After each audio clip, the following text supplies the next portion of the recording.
සාන්ත ජෙම්මා ගල්ගානි.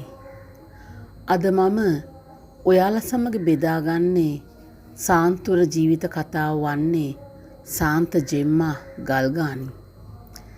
ඇයව හඳුන්වන්නේ ඉතාලියේ ලූකාහි ජෙම්මා නමිනි. ඇය ඉතාලි ජාතික කාන්තාවක්. ඇය උපත ලබන්නේ 1878 මාර්තු 12 වෙනිදා. ඇයි තාමත්ම බාල වයසේදී ඇය යාඥාවට හා දේවස්ථානයට ගොස් ජේසුව බැහැ දකින්නට දැඩි ආසාවක් පෙන්වුවා.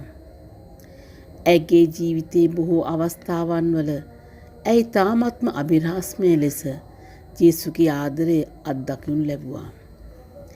මේ දේවල් ඇය සමග ජීවත් වූ සමහර අයට මේ දේවල් පිළිගන්නට බොහොම අපහසු වුණා.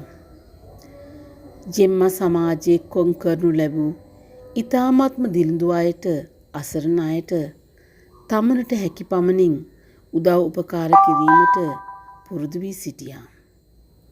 මේ අතර තමයි ඇයගේ මව ඇයගේ ජීවිතයෙන් සමුගන්නේ.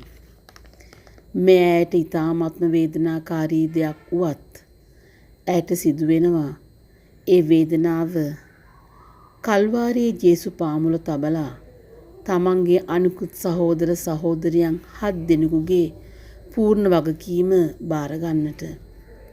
එවිට ඇයගේ වයස අවුරුදු 19කි. ඊ타මත්ම හුරුබුහුටු යෞවනයකි. මේ අතරතුර තම සහෝදර සහෝදරයන්ට මවක් වී සිටි කාලයේදී ඇයට සිතෙනවා පැවිදිවරියක් වීමට. ඒත් ඇයගේ අයහපත් සෞඛ්‍ය තත්ත්වය ඇයට බාධාවක් වෙනවා.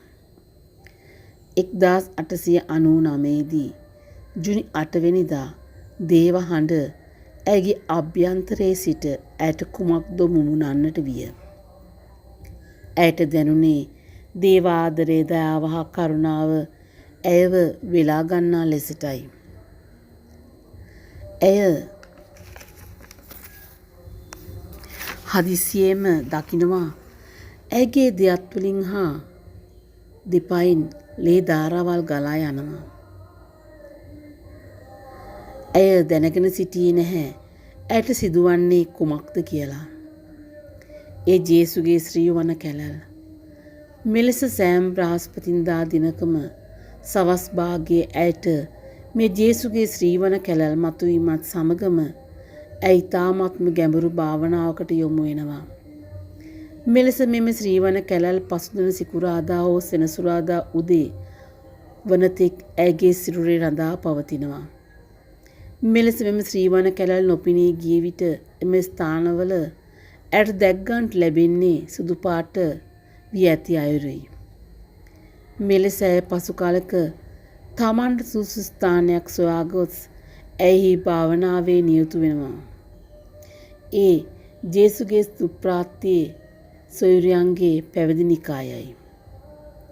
මෙලෙස එහිදී ඇය යාඥා කරන විට සමහර විට භාවනාවේ ගැඹුරු අවස්ථාවන් වලදී ඇය පොළවෙන් උසුලා ගන්නාක් මෙන් දකිනවා. සාන්ත සභාවේ විද්වතුන් මෙම සිද්ධීන් ගවේෂණය කරන විට ඔවුන්ට දැනගන්නට සැලැස්වෙනවා මේ සෑම දෙයක්ම සිදුවන්නේ දේව අනුහසින් බව. 1903 ජනවාරි මාස ඇය රෝගාතුර වෙනවා. ඇයට ක්ෂය රෝගය නැමැති භයානක රෝගය වැළඳෙනවා. 1903 ශුද්ධ සතියේ ඇයට ඉවසා දරාගත නොහැකි විදියට මේ සීවන කැලල් වල වේදනාව දැනෙන්නට පටන් ගන්නවා. මෙලෙස දිවි ගමන නිම කරන විට ඇයට වයස අවුරුදු 25කි. ඒ අප්‍රේල් මාස 25 වන දින ආලුයියා සෙනසුරාදා දිනයයි. 1933 දෙවන පිය සුද්ධෝත්තම පියතුමා විසින් ඇයව භාග්‍යවත් ධුරයට ඔසවනවා. එලෙසම 1940 ඇයගේ මරණින් පසු වයස අවුරුදු 37කට පසු 11 වන පය සුද්ධෝත්තම පියතුමා ඇයව සාන්තුවර බවට